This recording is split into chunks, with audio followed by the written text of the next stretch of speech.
life is a journey. It's not a destination. And fortunately, at least in our company, we're measuring success by impact. For this episode of Coffee with Closers, I have the pleasure of introducing our guest, Nadine Cino, a remarkable CEO, founder, and innovative thought leader in the sustainability industry. As the CEO of Tyga Smart, a cutting-edge zero-waste company, Nadine spearheads a range of technological solutions that not only save time and money, but also make it incredibly easy for people to incorporate reuse into their daily habits. Stay tuned for my conversation with Nadine. Hey Nadine, I'm super excited to have you join me for this episode of Coffee with Closers. Samuel, thank you for having me. I am honored to be here and really excited just to share and connect with people who are listening on this podcast. Most certainly. You know, every entrepreneur has an amazing story of how they become an entrepreneur, overcoming obstacles of many kind. I was looking over your LinkedIn profile. You've had a lot of different entrepreneurial things that you've started. You were in apparel design business, and you actually were a founder of Netways Move, an organization. And now you're actually, for the last 32 years, running this, is that Tyga Box is a company. And then that also has several different product lines, including an IoT device that you've created. So a lot of things you've been able to accomplish over these years. So certainly you've been through a lot in your entrepreneurial journey. So can you share with our audience a little bit about your entrepreneurial journey and how you got here? Sure, I'd be really happy to. You know, I've been a sustainability thought leader, unbeknownst to myself even, since I'm 9 years old, when I was a Girl Scout playing in the woods and studying nature badges. And I found that I was just fascinated by Native American culture and all these different gods that they had for rain and wind. And I just loved it. I thought it was the coolest. And so I grew a tremendous amount of respect for nature and the forces behind it that generate that wind or that rain or that sunshine and help crops grow. I didn't really realize how dormant and deep a seed that was in my heart. And I went on to enjoy a wonderful, wonderful career in the apparel industry. I started my own consulting firm specializing in fitness apparel because that was the time of day I loved the most for myself. And I felt it was sort of the wellness movement before wellness was a thing, right? Because it's the time of day that you spend making sure that you're healthy, right? And so when I was as a designer, I wanted to capture that mood, that sense of I'm treating myself to what's right for my body. And as a result, since I was doing what I loved, which is a mantra of mine, I was highly successful and I had clients all around the world, and you couldn't find anybody who was happier in her career than me as I went from Brazil to Italy to France to Japan to China to wherever it was that the opportunity called. And I was very successful designing these collections. I probably would never have switched except one day. This is going back now to 1991. We had been hired by JCPenney to design their entire t-shirt collection for the USA Summer Olympics because we were hosting them in the United States in 1992. And I had to move from point A to point B. Nothing unusual. And I hired the low price mover. And I got everything I deserved. It was a nightmare. And they thought it was the perfect opportunity to charge me several thousands of dollars more above the quote because I used more cardboard boxes than they had anticipated. Now, a little background about me. I'm half Cuban. I'm half Italian. I am all Latina. And you know how us Latina chicks can get into a rant faster than a Ferrari can get to 60? Yeah. I didn't know that. Okay. So here, picture this, 1991. There's no municipal recycling in place anywhere in the U.S., certainly not in New York City. And I'm confronted with the only one action I can take, which is take thousands of dollars of cardboard boxes used one time and incinerate them the very next day. I'm just furious. And I go into a rant about how somebody ought to have a business where you could rent a reusable plastic box as an ecological alternative to cardboard. And that was it. Tyga Box was born. It's like a love child. No one planned it. And because I had such a successful design studio, I figured, ah, doing a business like this is a slam dunk. I've been successful. I know what I'm doing, this, that, and every other thing. I couldn't have been more wrong. Because when you have a business that's driven by inventory and you're managing a rental fleet where stuff that goes out has to come back in, it has to be accounted for and reconciled on an ongoing basis, that's very different from selling ideas. So my older self would tell my younger self, get a better idea of what business you're going into first before you jump right in. But of course, that wasn't me because I'm passionate, I'm Latina, and I knew that the problem we were solving was bigger than me. Like, how do we eliminate cardboard waste? It's colossal, and it's choking the planet in landfills and every other place we turn around and look. And so we launched Tyga Box. My partner in life, who is the love of my life and my dream husband, and I, over dinner, very nice, calm, methodical, lawyer type individual. He says, if you would stop ranting and just listen to yourself, you have a really good idea. But then talk about impulsive. He's the one who quit his job in order to do this with me. And together we lost our life savings. We almost went bankrupt 3 times because we didn't know what we didn't know. Of course, the School of Hard Knocks is the most expensive lesson. I could have gone to Harvard 3 times. However, Harvard wouldn't teach me what I know today. I just have to say that. We learned how to we were accidental engineers, and we learned all about plastic injection molding. We learned about melt indexes on resins, and we learned about how to make a mold strong and avoid breakage in future use because of the shape of the way the mold was made. And we launched and were a huge success. Why? Not because our customers cared about the environment like we did, but because when we engineered our system, we designed Tyga Box from scratch.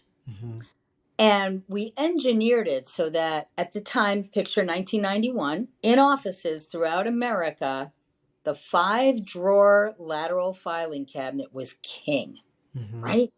Rows and rows of these steel case cabinets, 5 drawers each.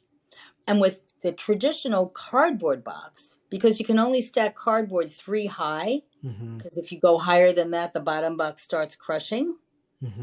It always took 2 stacks of dolly loads of cardboard boxes to move 1 file cabinet. So we said, well, let's make this efficient. 1 drawer, 1 box. What kind of sizing do we need to create in order to create this file box that does it all?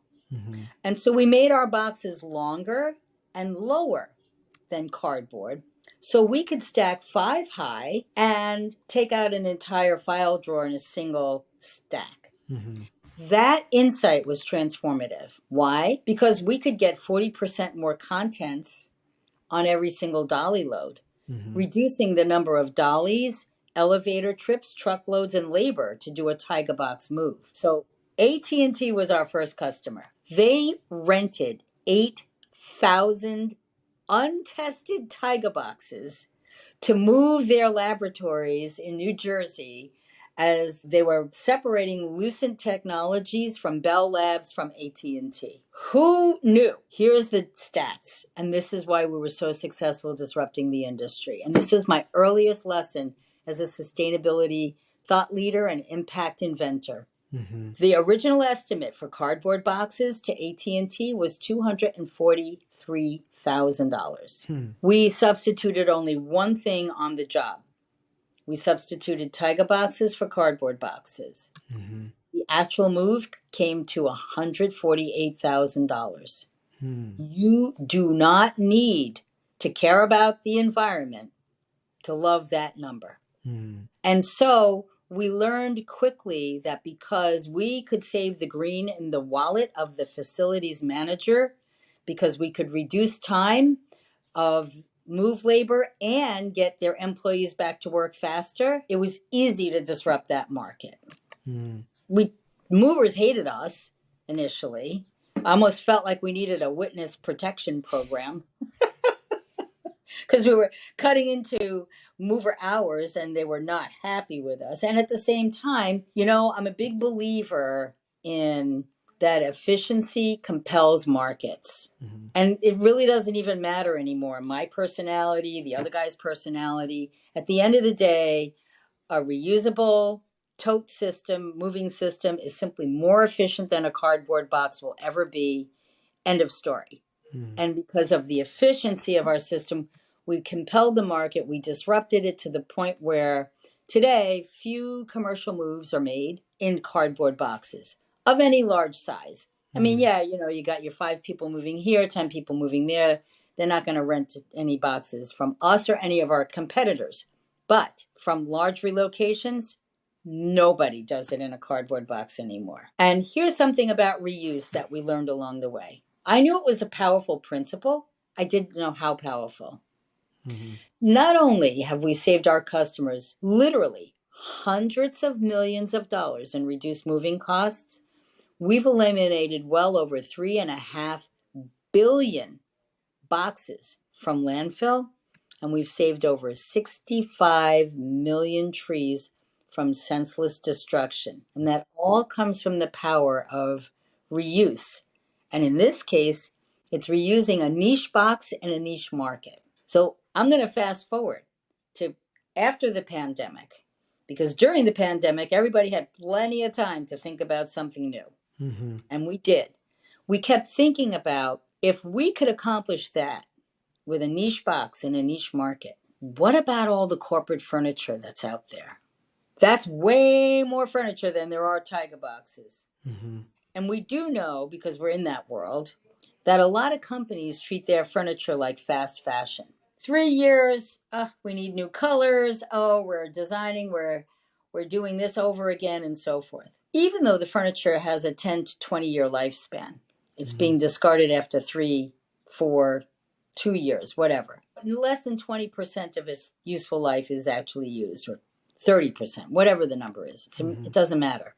What if we could not only help companies easily keep track of their assets, but what if we could also help them reuse it for longer? What if the benefit of using it longer is they could qualify for ESG carbon offsets? And the acronym ESG stands for environmental, sustainability, and governance. Mm-hmm. And because the S&P and other market trendsetters look very seriously now at the publicly owned company's ESG profile, because it's a good indicator that they're reducing risks. Companies with a high ESG score get better stock prices compared to their peers that don't have the same level of commitment to ESG. So we will save companies a lot of money uploading those assets because we're utilizing an AI bot to just digitize everything from the get-go, removing that pain point from them. And we'll be able to constantly maintain that asset inventory in the cloud, keep track of it digitally, provide them with transparent data that they can share between business units, and they can share with their accounting firm to see to what degree they would qualify or certify for ESG credits. Because the example is, if the industry average is throwing this furniture out every 3 years, on average, and Sam, your company is hanging on to its furniture for 6 years or 9 years, 2 to 3 times the average. In ESG terms, that's called avoidance.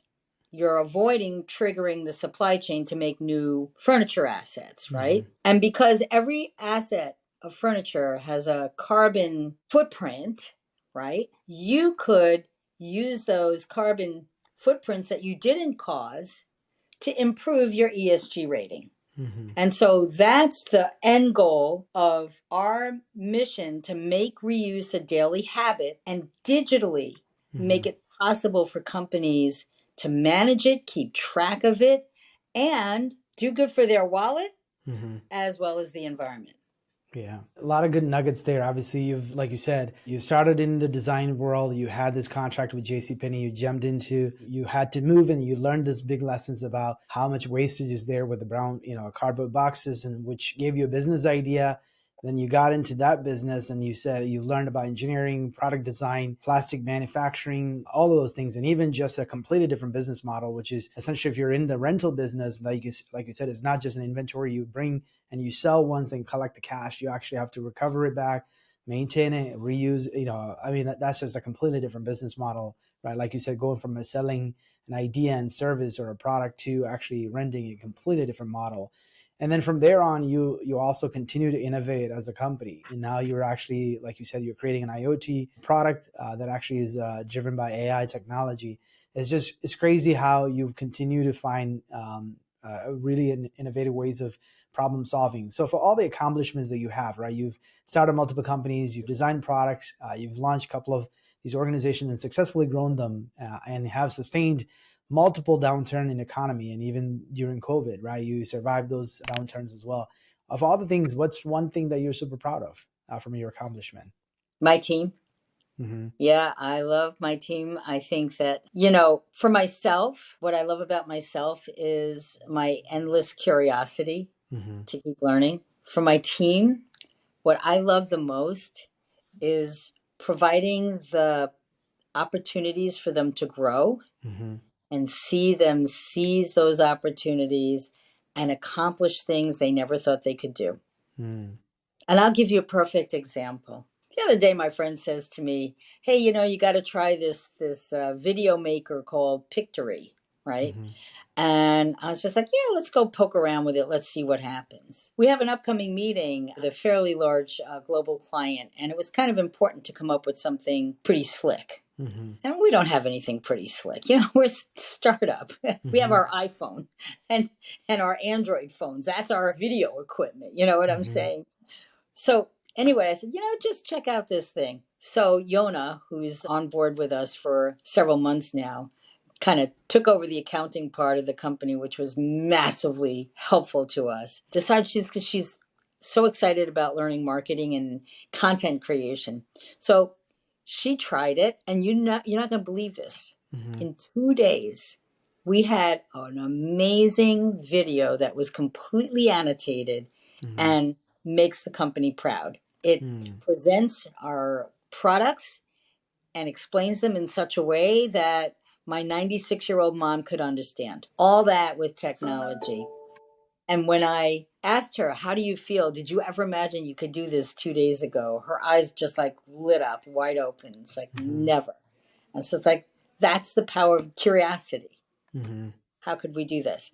So I'm constantly looking to develop my team in that way, maintain the curiosity and just let them go with their instincts. Mm-hmm. Yeah, most certainly. So obviously you've been at this for a long time. Like you said, you've accomplished a lot and you're certainly proud of your team and you're successful in what you've been able to accomplish. Are there any regrets as an entrepreneur that you have having gone through this journey? Now, listen, Mm-hmm. probably it's hard to say I have regrets. I actually don't. Mm-hmm. We had a lot of tough times. There's something, though, that I look at, and, life is a journey, it's not a destination. And fortunately, at least in our company, we're measuring success by impact, not so much the money we make, Mm-hmm. not so much how did we become wealthy, did we retire or this or that or anything like that. So the answer is I'm not playing golf 3 days a week or anything like that. But that's not what important for me personally and for our company. What's important is the mission that we're on. Mm-hmm. What's important is how are we conserving planetary resources? How are we helping people understand that a simple digital tool can make such an impact for future generations? It's not for us. It's for the future generations. And that's really, I guess you could say, the real metric by which I measure success. Mm-hmm. How satisfied do you feel with what you've accomplished? Well, certainly. Obviously, you've had, certainly a lot of success, and I'm sure like some of the setbacks that you've shared, right? Like when you jumped into this business idea of creating this reusable box, you did not know the complexity of building the products, all of that went into the logistics of it, right? And so you must have had some setbacks. Are there some lessons that you can glean from some of those setbacks? And Oh, if so, can you share some? yeah, that could take a long time. But let me just start out with, especially when you really don't know what you don't know, hire a good accountant and Mm-hmm. have that accountant set up your chart of accounts. Know enough about the business you want to get into if you already don't know it because you're a veteran in that industry and you're Mm-hmm. kind of quitting your day job and starting out on your own type of thing. Mm-hmm. If you don't know anything about the industry that you're going into, which I did not know, frankly, there was no industry. There was no moving container rental Mm-hmm. industry. We started that, right? Mm-hmm. So get a good accountant who understands the fundamentals of business and can help you make the right chart of accounts. Mm-hmm. Because otherwise, you have no idea really how money is flowing through your business and how you can adjust pricing in order to maximize your profit, right? Mm-hmm. Because it's really not so much about top line revenue as much as it is about what are you retaining and how much effort are you putting into retaining that money, Mm-hmm. right? So that's my first statement for how to do it the right way from the get go. Mm-hmm. With that, I would also say hire slow and fire fast. Mm-hmm. I have had experiences where I've made excellent choices in HR. Mm-hmm. I have had far more experiences when it blew up in my face. Mm-hmm. And let me tell you, because I like people, because I Mm-hmm. feel I'm always believing somebody can have a second chance and this and that. Mm-hmm. It is not the right thinking for building a scalable startup. Mm-hmm. One has to be very resolute about clearly identifying what you need.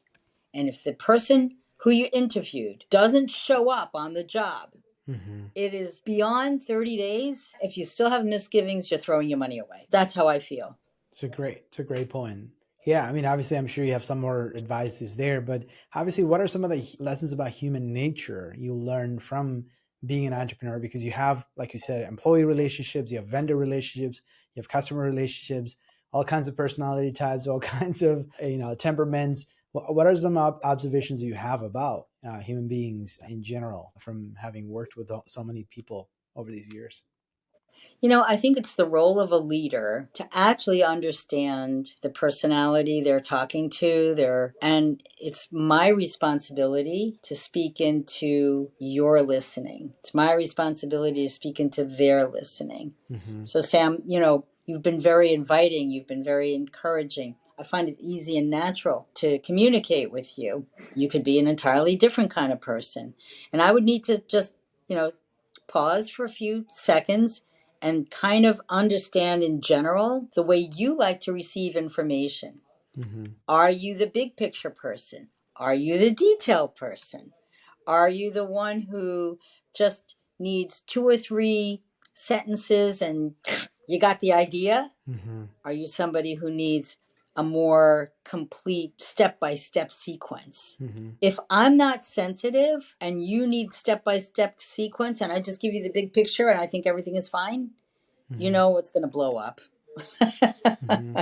The whole communication. So that's why I feel like it is my responsibility, or any leader. It's your responsibility to understand people, to cultivate empathy, to practice putting yourself in their shoes, Mm-hmm. and be sensitive. Be sensitive to the quiet people feeling included. How do I draw them out? Like, meetings, there's oftentimes an alpha dog Mm-hmm. somewhere in there, right?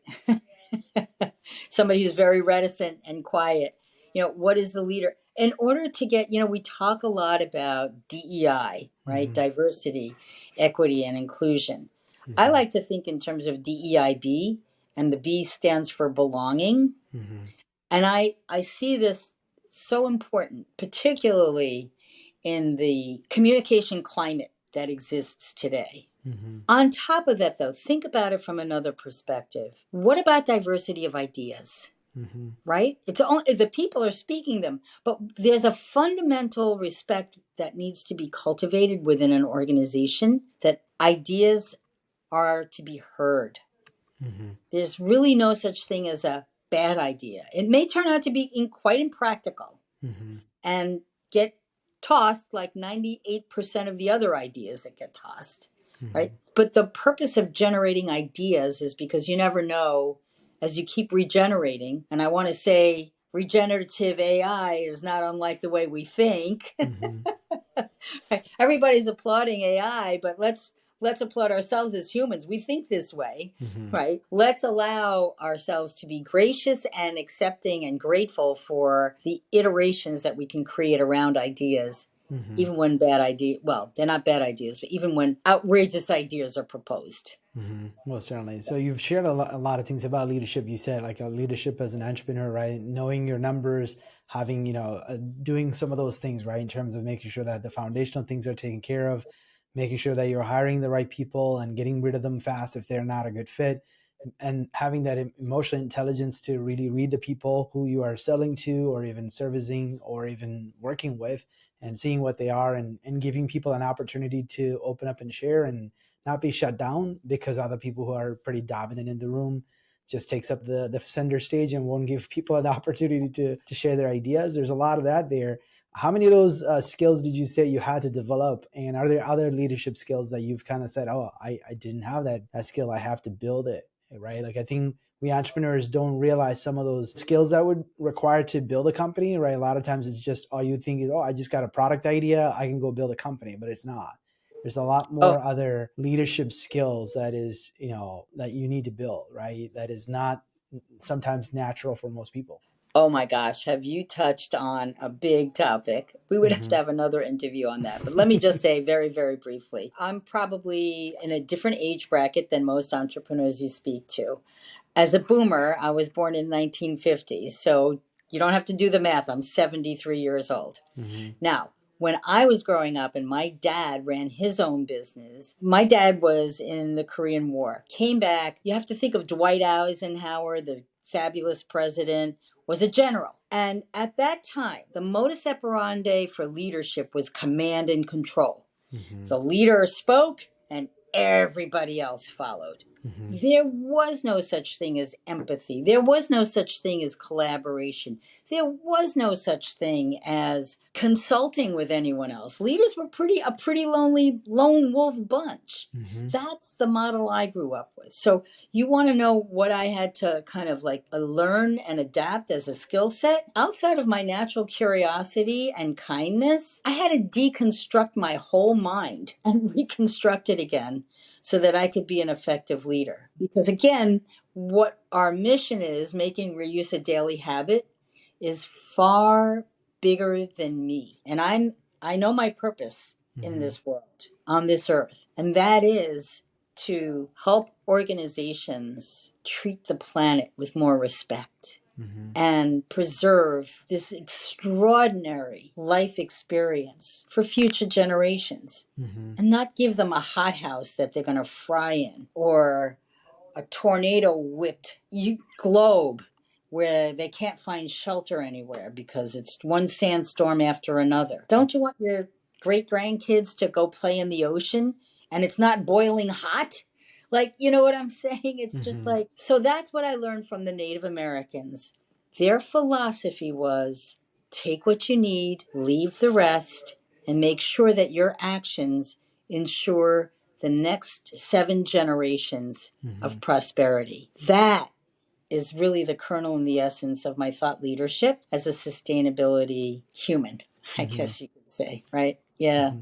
So that's it. even in your early 70s, you're talking about ChatGPT and building IoT devices and talking about technology and innovation, which impresses me a lot. So I think you have a lot more to offer than what you probably make yourself to believe, because I think your life experience and also being able to innovate and change, and as the industry evolved, right, as the technology evolved, all of those things are amazing skills you've earned as an entrepreneur.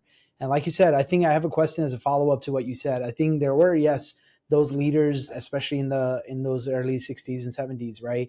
they were command and control, like you said. But I think we went so far to the other extreme where we are super, accommodating, super gentle, and giving people so much grace.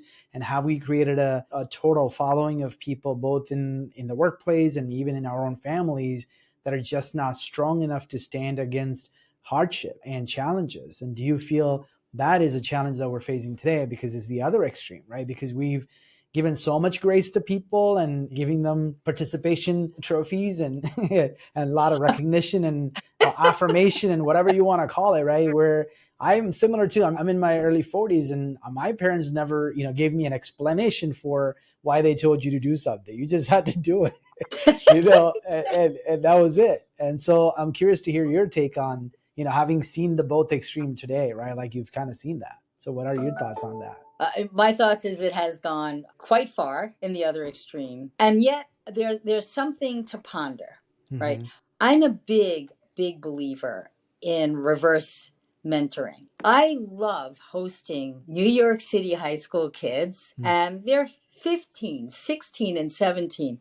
Sam, I got to tell you, they teach me so much about life because they're looking at it through a prism that I've never had privy to. Mm-hmm. And I can only glimpse through it. I'm not living it. You know what I'm saying? Mm-hmm. But I'm able to glimpse there long enough to understand. Here's what I feel about the pendulum having swung pretty far. Mm-hmm. On one hand, I look at the world at a global level, at a macroeconomic level. And as a globe, there are plenty of developing countries with huge populations of people who are the same age as our Gen Zers here in America. Mm-hmm. Who will work 20 hours a day. My concern about having the expectation of work-life balance, which is a healthy approach. Mm-hmm. So I want to acknowledge it's a good, solid idea, mm-hmm. because we're humans, not machines, right? Mm-hmm. So command and control doesn't work so well because we're kind of treated like a machine. And on the other side, global competitiveness, economic prowess. How does the country I live in, America, mm-hmm. does it even retain the kind of influence it's enjoyed over these past 100 years, for example? Mm-hmm. Maybe it doesn't deserve to. I really can't answer that question. Mm-hmm. All I know is that if we're only working 4 days a week and we're insisting on work-life balance, and we represent only 10% of the world's working population, mm-hmm. and the other 90% is doing it pretty much the same way it's been done, efficiency, working hard, et cetera, it's mm-hmm. a numbers game.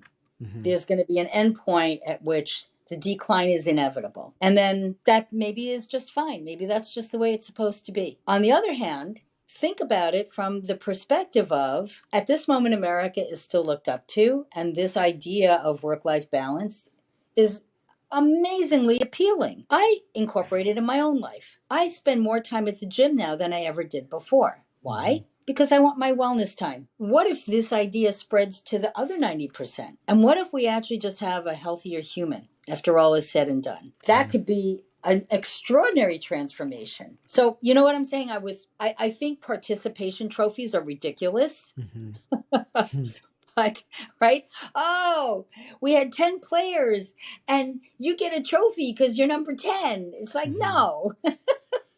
Yeah. But on the other hand, there's something about that balance, that wellness, mm-hmm. that I think is very human and healthy. And if that could spread, I think that might actually even reduce some tension in the world. Wouldn't mm-hmm. that be nice? That we could actually be more tolerant of one another, that we could respect one another for our ideas more. That's a beautiful world. It truly is. Yeah, I mean, I think the biggest thing that I've observed, right, where if you're giving kids at such an early age recognition and words of affirmation, everything is important. I do think, a healthy balance of all of those things are important. But when they do come to the age of working, right, now they're expecting that from their employers, and sometimes they won't get it.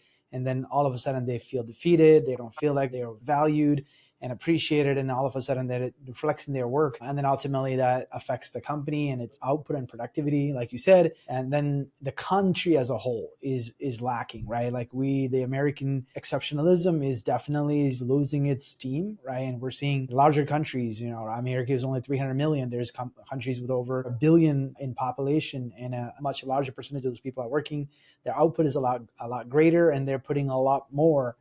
They're bringing a lot more to the table, right? And which definitely Correct. affects us. So I am with you, right? I'm all for empathy. I'm all for recognition. I'm all for providing people the dignity and respect that they deserve.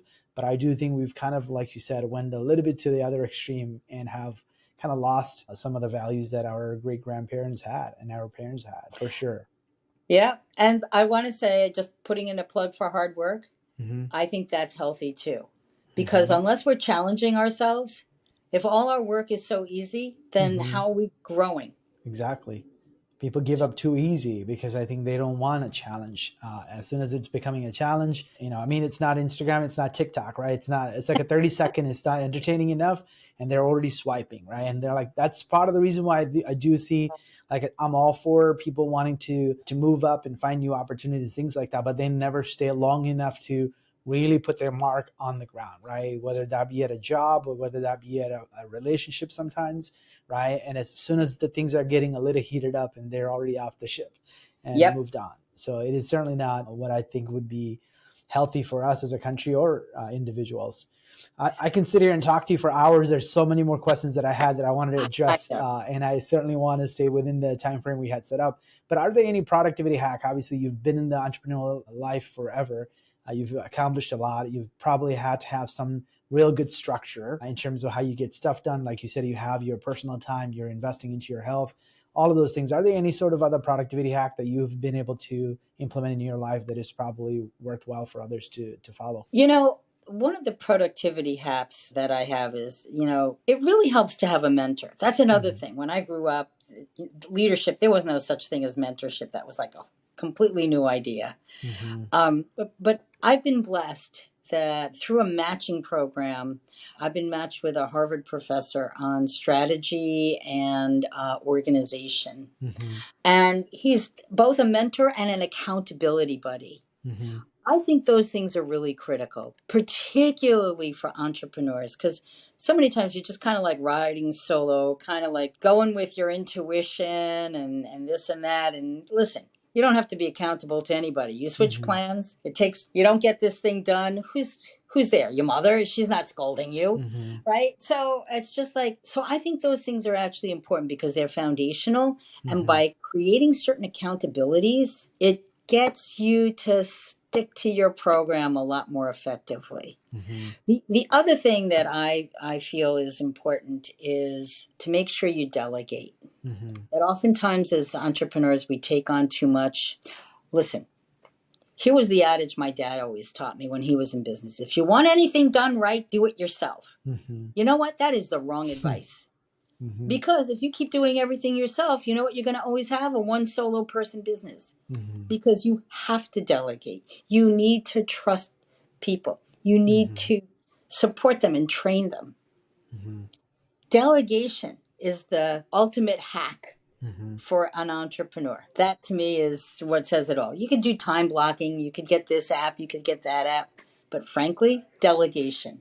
Mm-hmm. Respecting someone else's autonomy, allowing they're going to do something differently than the way you would, because guess what? They're humans and they think differently. But what is the goal? Is the job getting done?